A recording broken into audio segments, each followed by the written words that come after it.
जे ओडिशावासी भितर ओडिशावासी हृदय अच्छा जहाँ को लोक मैंने भल पाँच एपरिक सरकार गला पर बहु लोक अनुताप कर लोक मान भितर एत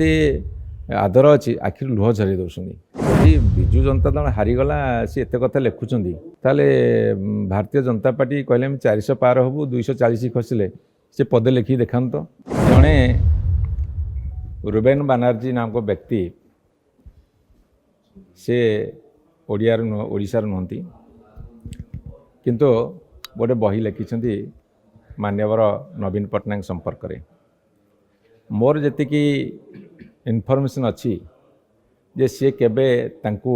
बहु वर्ष धरी भेटी नाहंती कि तांको साथे कथबार्ता ही नाहंती कि तांकर कौन इंटरव्यू नहीं नाहंती जो चर्चा गुड़ाक विरोधी दल कर विभिन्न समय कि ओडिशार विभिन्न जगार जो चर्चा गुड़ा होती से चर्चा गुड़ाक सी गोटे बागेई चुने कि अलंकार युक्त किसी शब्द पुरेकी ताकू लिखिं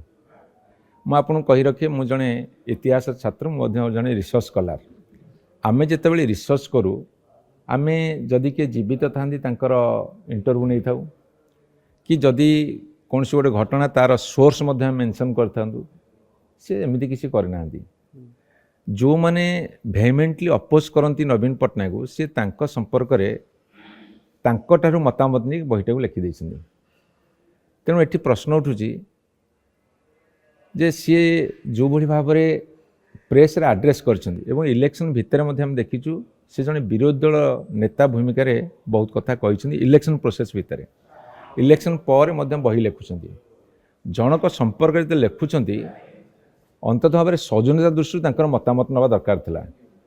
कि गोटे इंटरव्यू करते निजस्व मतामत दे था एक पाखिया किसी विरोधी दल प्ररोचन पड़ी एभली लेखा लिखा समीचीन नुहे नंबर 1 नंबर 2 तांकर बॉडी लैंग्वेज कहूला सी पर्सनाली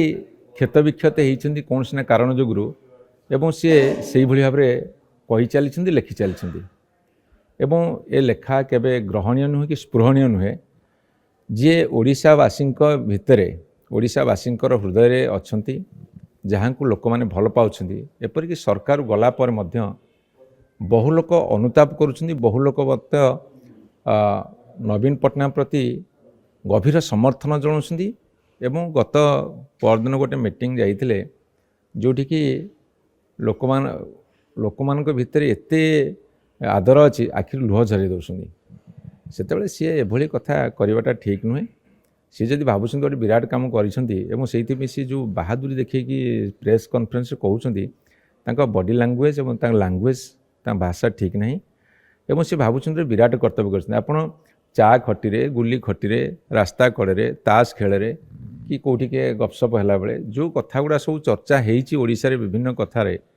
विरोधी दल भाषा अन्य कथार सी से कथा गुड़ा सजाई लिखिं सी गोटे विराट किसी काम करदेना किंतु से गोटे विराट काम करदे जो डिंडिम पिटुंट ये ठीक कथा नुहे ताकू दृढ़ भाव में निंदा कर कार्य को आम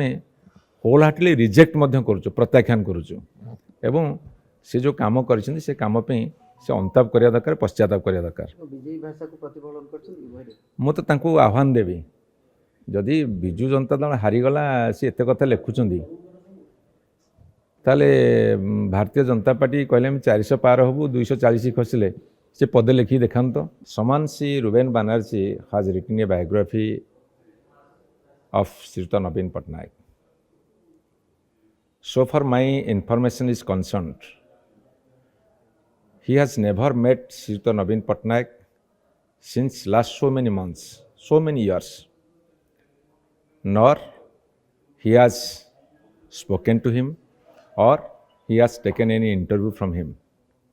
But he has written this book based on fictions, on his own imaginations.